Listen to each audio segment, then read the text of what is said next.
Today we'll be talking about sketching design ideas. Sketching ideas is a very useful part of the design process as it allows you to develop your thinking and trial how your designs will look. It is also a great way to communicate your ideas to other people. When coming up with design ideas, we are normally presenting more than one design that meet a certain design criteria. In other words, coming up with a solution to a certain problem. You might have been asked to create a dress for a child using colourful colours and tropical themes, or a sensory playmat for a baby, which must include farm animals.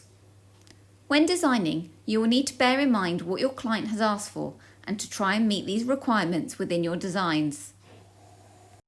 So what should my design pages include? Firstly, and very importantly, sketches of your ideas.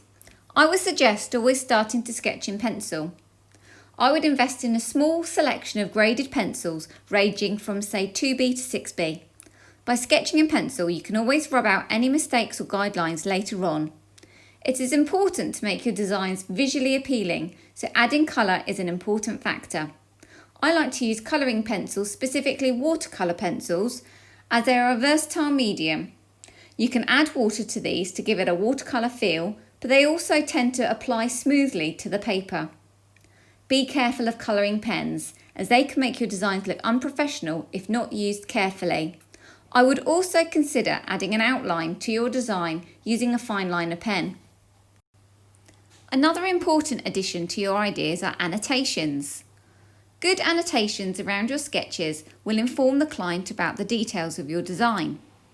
Annotation means adding notes which will explain what you're thinking or identify ways of developing your ideas further. You could mention the fabrics or materials, colours, shape, or decorative and construction techniques planned to be used. Specific details or enlargements are often also included. When sketching ideas, sometimes it's useful to expand on specific details within your designs. You could enlarge a particular motif or design aspect and include a close-up to help better communicate your thought process. Using colour and fabric samples or mock-ups of designs can make your design pages really stand out. You could include colour fabric samples, or what designers call swatches, which are small squares of the actual colour or material to show what it could be made from. A top tip would be to collect the paper colour strips of paint swatches from DIY stores and cut the exact colour. A mock-up is a model or representation to show you what your design could look like, having been made, or make a test run of your design idea. You may include a mock-up of a motif or a lino print, for example, to help convey your ideas to the client. I often include references of my research within my design pages. Have I been researching a certain art period like pop art or Art Nouveau to inspire me? Or have I researched a particular artist or designer?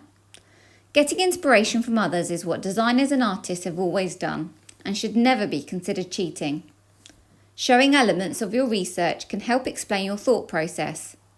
This could be done by including an image of your research or a hand-drawn recreation of the artist or designer's work. It may be appropriate to include an evaluation. How well have your design ideas met the brief or solved the solution to the problem given? What would your target audience think of your designs? i.e., what would the person you are designing your product for think? At this point of the design process, it may be worth asking real-life people what they think of your design ideas to gain valuable feedback. They might be able to offer helpful advice or how to further develop your ideas, or point out a glaring issue that you may not have realised. So what format should I use?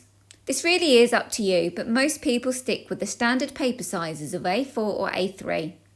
You can work on individual sheets of paper or use a sketchbook to keep all your work together. I hope this helps as a starting point to creating your own design ideas.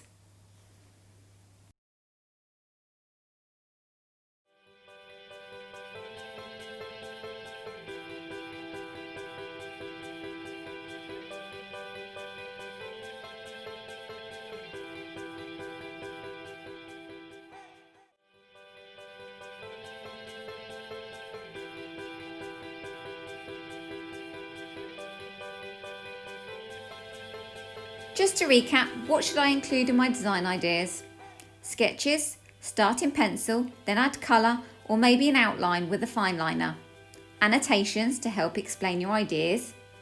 Specific details or enlargements of a design aspect. Colour swatches or fabric samples.